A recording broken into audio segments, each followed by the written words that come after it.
Hi, everybody. Hello. Welcome to week 7 of our CSA season. This is our weekly check-in video.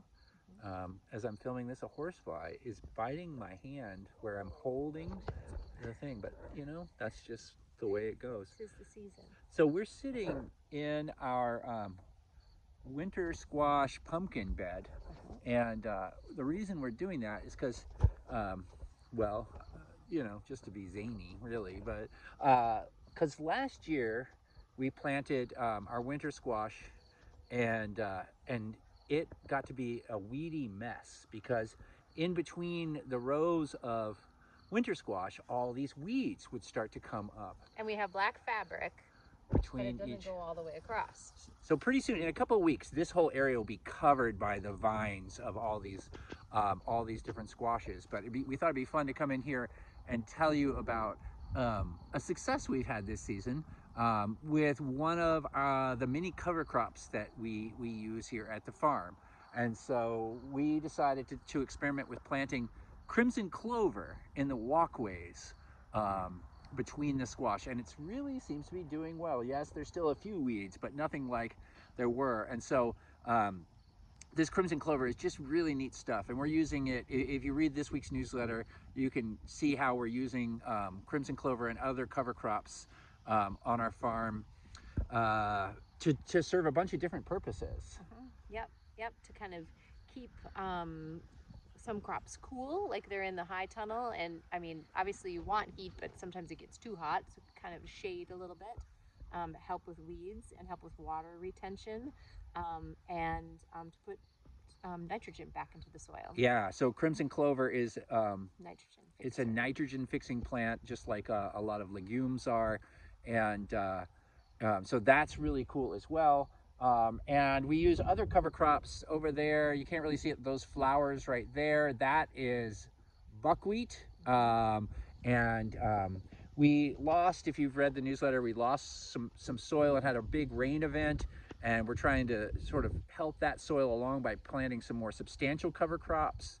That'll be a combination of millet and sorghum and sunflower and buckwheat. So that's going to add organic matter, biomass as they call it, to the soil.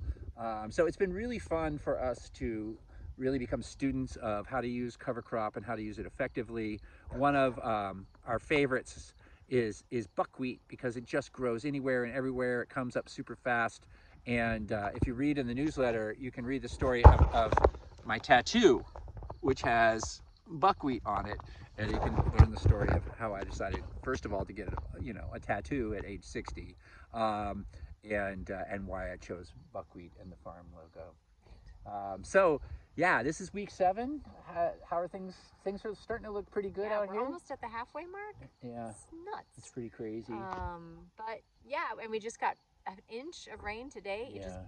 poured for less than an hour. Yeah, and as you can see, everything is just super lush and green. We're super optimistic about our winter squashes. We'll be harvesting garlic pretty soon. Yeah. What else is going on out here? We're about to harvest all the rest of the first planting of carrots, but we have 5 more to go. Yeah. Really great lettuces coming in. We just put romaine in the ground, so that'll be a few weeks out. Cool. Gonna try and deliver as many cherry tomatoes as we can tomorrow, but that'll get the tomato train rolling along. Yep. And the other ones are starting to ripen out really well. As you Summer squash are being pokey, but summer squash are coming. Coming. But the cucumbers have been doing really, really well. I just trellised all those up. They're up 10 feet high now, the vines are, and we're harvesting those every day. So, and the flowers? Flowers, man, flowers, yeah. And we'll have more CSA options coming up soon. We're a little bit behind on some things coming along, and so once everything gets going, then we'll offer more to the CSA. All right, so that's it. Yeah. But yeah, I think if I lived in Duluth or in a town and had a yard, actually I do have a yard, why don't we have clover everywhere? I just want clover everywhere. Clover everywhere. There's a green heron. There's a green heron flying, everybody. Look at that guy. And it up in that tree again. I think it's nesting near here. That is so cool. Can you believe that? Also, look for the picture of the story of Copper the cowbird. There's a photo in this week's newsletter. We hope Copper's doing okay. Hi. All right, that's it from the farm. Bye. Bye.